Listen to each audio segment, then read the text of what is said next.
नमस्कार दोस्तों। आइए सुनते हैं मुंशी प्रेमचंद की कहानी आधार। लेकिन उससे पहले अगर आपने अभी तक मेरे चैनल को सब्सक्राइब नहीं किया है तो प्लीज़ मेरे चैनल को सब्सक्राइब कर लें और वीडियो को लाइक और शेयर करना ना भूलें। तो आइए शुरू करते हैं आज की कहानी आधार। सारे गांव में मथुरा का सा गठीला जवान ना था। कोई 20 बरस की उम्र थी। मसें भीग रही थी।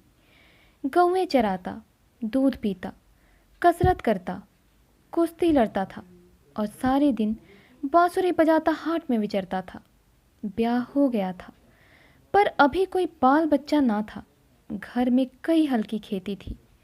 कई छोटे बड़े भाई थे। वे सब मिलजुल कर खेती बाड़ी करते थे। मथुरा पर सारे गांव को गर्व था। जब उसे जांघिए लंगोटे, नाल या मुगदर के लिए रुपए पैसे की जरूरत पड़ती तो तुरंत दे दिए जाते थे। सारे घर की यही अभिलाषा थी कि मथुरा पहलवान हो जाए और अखाड़े में अपने सवाई को पछाड़े। इस लाड प्यार से मथुरा जरा टर्रा हो गया था। गाय किसी के खेत में पड़ी है और आप अखाड़े में दंड लगा रहा है। कोई उलाहना देता तो उसकी त्योरियां बदल जाती। गरज कर कहता, जो मन में आए कर लो, मथुरा तो अखाड़ा छोड़कर हाँकने ना जाएंगे। पर उसका डील डॉल देखकर किसी को उससे उलझने की हिम्मत ना पड़ती। लोग गम खा जाते। गर्मियों के दिन थे। ताल तलैया सूखी पड़ी थी। जोरों की लू चलने लगी थी। गांव में कहीं से एक साढ़ा निकला और गौओं के साथ हो लिया। सारे दिन गौओं के साथ रहता।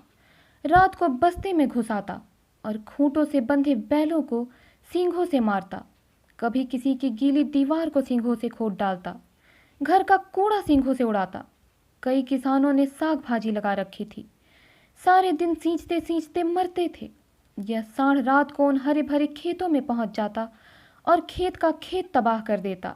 लोग उसे डंडों से मारते, गांव के बाहर भगा आते। लेकिन जरा देर में गायों में फिर पहुंच जाता। किसी की अक्ल काम ना करती थी कि इस संकट को कैसे टाला जाए। मथुरा का घर गांव के बीच में था, इसीलिए उसके खेतों को साढ़ से कोई हानि ना पहुंचती थी। गांव में उपद्रव मचा हुआ था और मथुरा को जरा भी चिंता ना थी।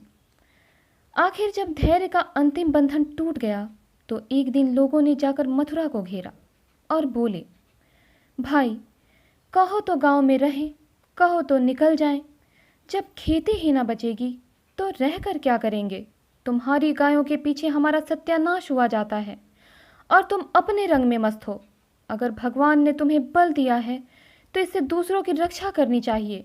यह नहीं कि सबको पीस कर पी जाओ। साठ तुम्हारी गायों के कारण आता है और उसे भगाना तुम्हारा काम है, लेकिन तुम कानों में तेल डाले बैठे हो, मानो तुमसे कुछ मतलब ही नहीं। मथुरा को उनकी दशा पर दया आई। बलवान मनुष्य प्रायः दयालु होता है। बोला, अच्छा जाओ, हम आज साढ़ को भगा देंगे। एक आदमी ने कहा, दूर तक भगाना, नहीं तो फिर लौट आएगा। मथुरा ने कंधे पर लाठी रखते हुए उत्तर दिया, अब लौट कर ना आएगा। चिलचिलाती दोपहरी थी। मथुरा साढ़ को भगाए लिए जाता था। दोनों पसीने से तर थे।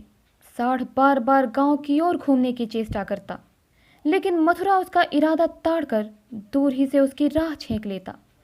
साढ़ क्रोध से उन्मत्त होकर कभी कभी पीछे मुड़कर मथुरा पर तोड़ करना चाहता, लेकिन उस समय मथुरा सामान बचाकर बगल से ताबड़तोड़ इतनी लाठियां जमाता कि साढ़ को फिर भागना पड़ता।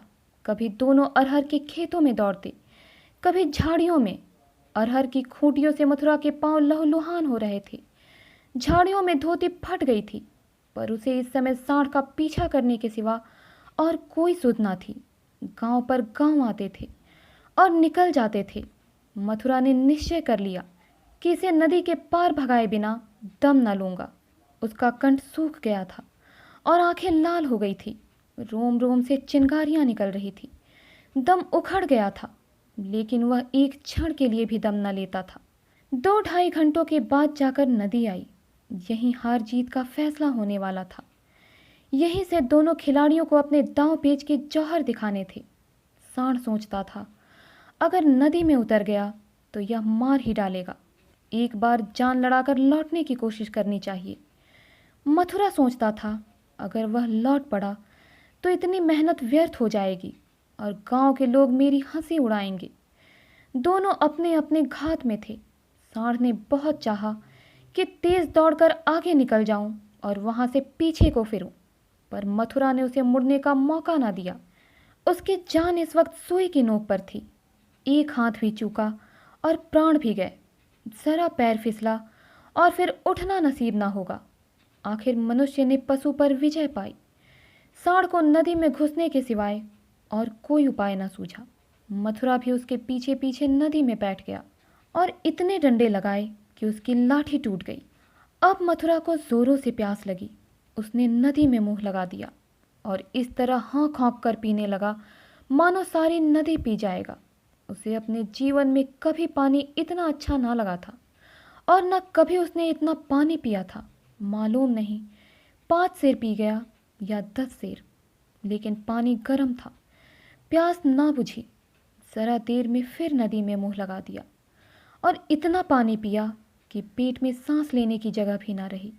तब गीली धोती कंधे पर डालकर घर की ओर चल दिया।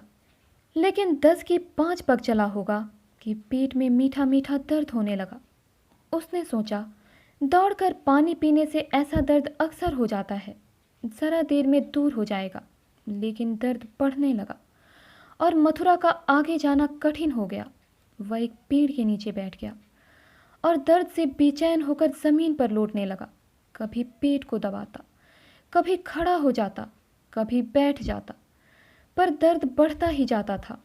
अंत में उसने जोर जोर से कराहना और रोना शुरू किया, पर वहाँ कौन बैठा था जो उसकी खबर लेता। दूर तक कोई गांव नहीं, न आदमी न आदमजात। बेचारा दोपहरी के सन्नाटे में तड़प तड़प कर मर गया। हम कड़े से कड़ा घाव सह सकते हैं, लेकिन जरा सा भी व्यतिक्रम नहीं सह सकते। वही देव का सा जवान जो कोसों तक सांड को भगाता चला आया था, तत्वों के विरोध का एक वार भी न सह सका। कौन जानता था कि यह दौड़ उसके लिए मौत की दौड़ होगी। कौन जानता था कि मौत ही सांड का रूप धरकर उसे यूं नचा रही है। कौन जानता था कि जल जिसके बिना उसके प्राण ओठों पर आ रहे थे, उसके लिए विष का काम करेगा। संध्या समय उसके घर वाले उसे ढूंढते हुए आए। देखा तो वह अनंत विश्राम में मग्न था। 1 महीना गुजर गया। गांव वाले अपने अपने काम धंधे में लगे। घर वालों ने रो धोकर सब्र किया, पर अभागिनी विधवा के आंसू कैसे पूछते। वह हरदम रोती रहती। आंखें चाहे बंद भी हो जाती, पर हृदय नित्य रोता रहता था। इस घर में अब कैसे निर्वाह होगा, किस आधार पर जीऊंगी। अपने लिए जीना या तो महात्माओं को आता है या लंपटों ही को। अनूपा को यह कला क्या मालूम। उसके लिए तो जीवन का एक आधार चाहिए था, जिसे वह अपना सर्वस्व समझे, जिसके लिए वह जिए, जिस पर वह घमंड करे। घर वालों को यह कंवारा न था कि वह कोई दूसरा घर करे, इसमें बदनामी थी। इसके सिवाय ऐसी सुशील, घर के कामों में कुशल, लेन देन के मामले में इतनी चतुर और रंग रूप की ऐसी सराहनीय स्त्री का किसी दूसरे के घर पड़ जाना ही उन्हें असह्य था। उधर अनूपा के मैके वाले एक जगह बातचीत पक्की कर रहे थे। जब सब बातें तय हो गई तो एक दिन अनूपा का भाई उसे विदा कराने आ पहुंचा। अब तो घर में खलबली मची। इधर कहा गया, हम विदा ना करेंगे। भाई ने कहा, हम बिना विदा कराए मानेंगे नहीं। गांव के आदमी जमा हो गए। पंचायत होने लगी। यह निश्चय हुआ कि अनूपा पर छोड़ दिया जाए, जी चाहे रहे। यहाँ वालों को विश्वास था कि अनूपा इतनी जल्दी दूसरा घर करने को राजी ना होगी। 2-4 बार ऐसा कह भी चुकी थी। लेकिन उस वक्त जो पूछा गया तो वह जाने को तैयार थी। आखिर उसकी विदाई का सामान होने लगा। डोली आ गई। गांव भर की स्त्रियां उसे देखने आई। अनूपा उठकर अपनी सास के पैरों पर गिर पड़ी और हाथ जोड़कर बोली, अम्मा, कहा सुना माफ करना। जी में तो था कि इसी घर में पड़ी रहूं, पर भगवान को मंजूर नहीं है। यह कहते कहते उसकी जबान बंद हो गई। सास करुणा से विहल हो उठी। बोली, बेटी, जहां जाओ वहां सुखी रहो। हमारे भाग्य ही फूट गए, नहीं तो क्यों तुम्हें इस घर से जाना पड़ता। भगवान का दिया और सब कुछ है, पर उन्होंने जो नहीं दिया उसमें अपना क्या बस। बस आज तुम्हारा देवर सयाना होता तो बिगड़ी बात बन जाती। तुम्हारे मन में बैठे तो इसी को अपना समझो, पालो पोसो, बड़ा हो जाएगा तो सगाई कर दूंगी। यह कहकर उसने अपने सबसे छोटे लड़के वासुदेव से पूछा, क्यों रे, भौजाई से शादी करेगा? वासुदेव की उम्र 5 साल से अधिक ना थी। अब कि उसका ब्याह होने वाला था। बातचीत हो चुकी थी। बोला, तब तो दूसरे के घर ना जाएगी ना? माँ, नहीं, जब तेरे साथ ब्याह हो जाएगी तो क्यों जाएगी? वासुदेव, तब मैं करूँगा। माँ, अच्छा, उससे पूछ, तुझसे ब्याह करेगी? वासुदेव अनूप की गोद में जा बैठा और शर्माता हुआ बोला, हमसे ब्याह करोगी? यह कहकर वह हंसने लगा, लेकिन अनूप की आंखें डबडबा गई। वासुदेव को छाती से लगाते हुए बोली, अम्मा दिल से कहती हो? सास, भगवान जानते हैं। अनूपा, आज यह मेरे हो गए? सास, हाँ, सारा गांव देख रहा है। अनूपा, तो भैया से कहला भेजो, घर जाएं, मैं उनके साथ ना जाऊंगी। अनूपा को जीवन के लिए आधार की ज़रूरत थी। वह आधार मिल गया। सेवा मनुष्य की स्वाभाविक वृत्ति है। सेवा ही उसके जीवन का आधार है। अनूपा ने वासुदेव का लालन पालन शुरू किया। उपटन और तेल लगाती, दूध रोटी मल मल के खिलाती। आप तालाब नहाने जाती तो उसे भी नहलाती, खेत में जाती तो उसे भी साथ ले जाती। थोड़े ही दिनों में उससे ऐसा हिल मिल गया कि एक क्षण भी उसे न छोड़ता। माँ को भूल गया। कुछ खाने को जी चाहता तो अनूपा से मांगता। खेल में मार खाता तो रोता हुआ अनूपा के पास आता। अनूपा ही उसे सुलाती, अनूपा ही जगाती। बीमार हो तो अनूपा ही गोद में लेकर बदलू वैद्य के घर जाती और दवाएं पिलाती। गांव के स्त्री पुरुष उसकी यह प्रेम तपस्या देखते और दांतों तले उंगली दबाते। पहले बिरले ही किसी को उस पर विश्वास था। लोग समझते थे 1-2 साल में उसका जी ऊब जाएगा और किसी तरफ का रास्ता लेगी।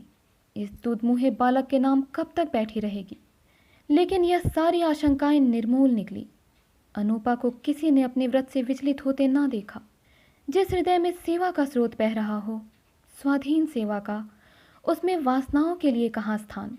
वासना का वार निर्मम, आशाहीन, आधारहीन प्राणियों पर ही होता है। चोर की अंधेरे में ही चलती है, उजाले में नहीं। वासुदेव को भी कसरत का शौक था। उसकी शक्ल सूरत मथुरा से मिलती जुलती थी। डील डॉल भी वैसा ही था। उसने फिर अखाड़ा जगाया और उसकी बांसुरी की ताने फिर खेतों में गूंजने लगी। इस भांति 13 बरस गुजर गए। वासुदेव और अनूपा में सगाई की तैयारी होने लगी।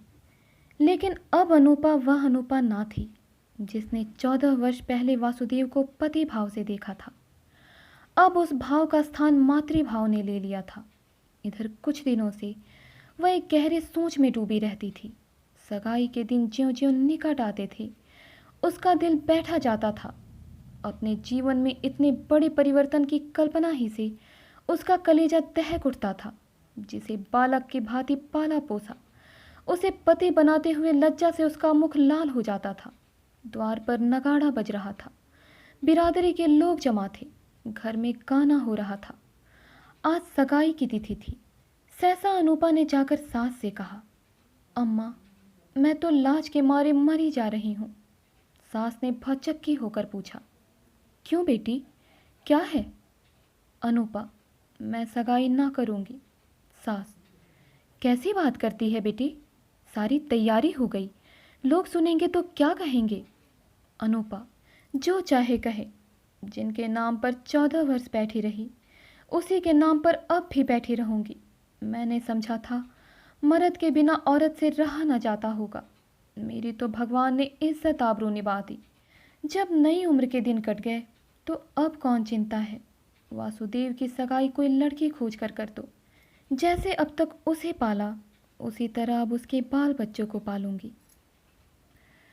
तो दोस्तों, उम्मीद करती हूँ कहानी आपको पसंद आई होगी। इसी प्रकार की और कहानियों के लिए हमारे साथ जुड़े रहें। मिलती हूँ अगली कहानी के साथ। तब तक के लिए धन्यवाद।